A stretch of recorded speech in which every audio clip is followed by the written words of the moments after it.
आरंभ होता है राजस्व में, भोजन इत्यादि आरंभ होता है। सबको काम सौंप दिया गया। पत्तल उठाने का काम भगवान गोविंद ने दिया, चरण धोने का काम भगवान कन्हैया ने दिया।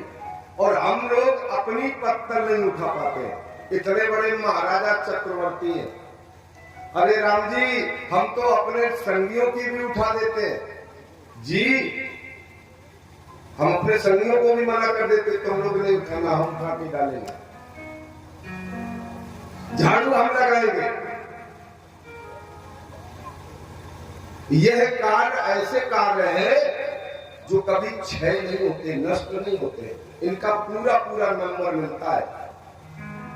भंडारा हो तो कभी भी अपने पत्तल किसी से नहीं उठवावे, खुद डाल के आवे तो ही भंडारे का फल। और दूसरे ने पत्तल उठा ली तो आपकी कथा का फल गया जी।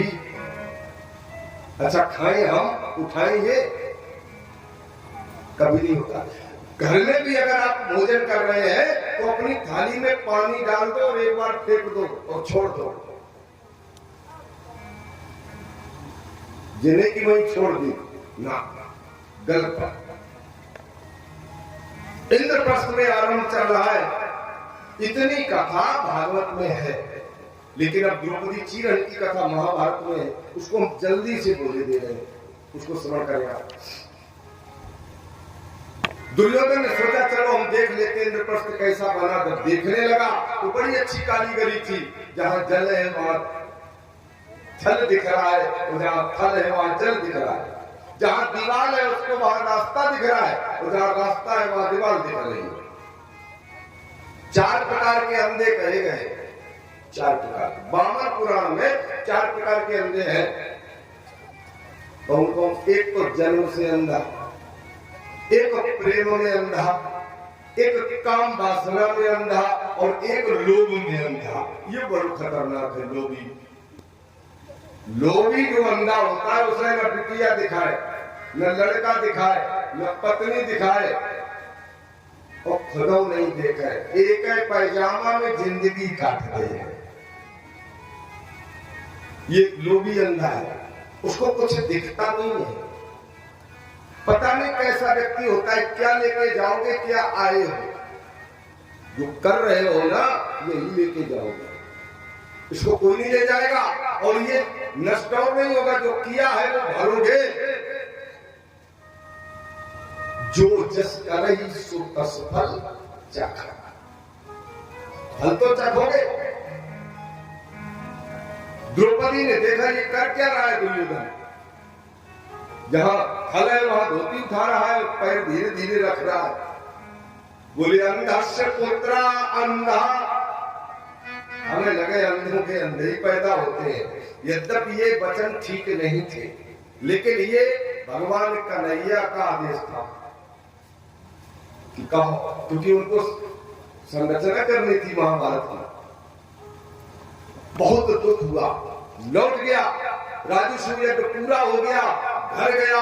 धृतराष्ट्र से कहा पिताजी मेरा द्रौपदी ने अपमान किया है, बुलाइए उनको, पांडवों को। उनको अपने धन का बड़ा अभिमान है। उन्हें तो क्या करोगे? बोले जुआ खेलेंगे, और जुए में उनका समस्त धन हरण करेंगे हम। और उनको बताएंगे कि धन जब नहीं होता है तो व्यक्ति कैसा होता है, जब धन ज्यादा हो जाता है तब कैसा होता है। तो युधिष्ठिर महाराज जो है खेलने के बड़े शौकीन थे, पासे खेलने के। आपके गांव में भी कोई न कोई जरूर होंगे ताश खेलने वाले। ये जुआ ही है। सट्टा लगाना ये भी जुआ है, पैसे लगाना ये भी जुआ है। पांडव सब पहुंचे द्रौपदी के सहित, तो शकुनी पासे फेंकता है और दुर्योधन अपना धन रख रहा है।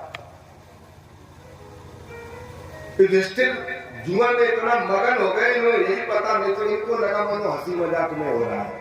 भाई है ना, छल कपट तो है नहीं। पहले तो इंद्रप्रस्थ के सोना चांदी खजाना हार गए, घोड़े हाथी हार गए, सैनिक हार गए, महल हार गए, इंद्रप्रस्थ हार गए। युधिष्ठिर बोले अब बस करो, अब मेरे पास कुछ नहीं रहा, कुछ नहीं रहा। अरे बोले तुम 5 भाई तो हो, रखो दांव पे। तो कहते हैं हमने तो नहीं जाना है, लोग कहते हैं कि अगर जुआ खेलने वाला बार बार हारे उसको उतने उत्साह बढ़ता है, ऐसा है वो बार बार लगाता है बात कि शायद अब की बात। युधिष्ठिर ने 5 भाई लगा दिए, 5 दास हो गए दुर्योधन के। बोले अब तो कुछ नहीं रहा मेरे पास। बोले अभी है। बोले क्या है? द्रौपदी। भीमसेन बोले दुर्योधन यही तमाशा खत्म कर दूंगा तेरा अगर दोबारा द्रौपदी का नाम लिया तूने। युधिष्ठिर बोले रुको। बोले अगर तुम द्रौपदी वाला दांव जीत गए तो तुम्हारा जितना हारा है सब वापस। देखो लालच दिया, द्रौपदी को दांव पे धर दिया। 12 आने 500 में 12 आने 6-6। शकुनी जैसा फांसे फेंकने वाला, उसने कहा अगर ये दांव में हार गया तो हारने की तो बात नहीं थी, शकुनी फेंक रहा है। हुआ क्या?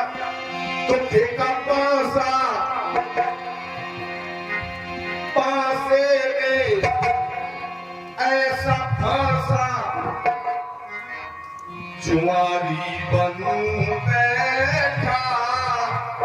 धर्मराज, इनको धर्मराज कहा जाता है। फेंका पासा, पासे में ऐसा फांसा जुआरी बन बैठा और हार दुल्हन बैठा। अपनी पत्नी को भी आ गया। जुआरी बन बैठा हार दुल्हन, जुआरी बन बैठा हार दुल्हन बैठा, जुआरी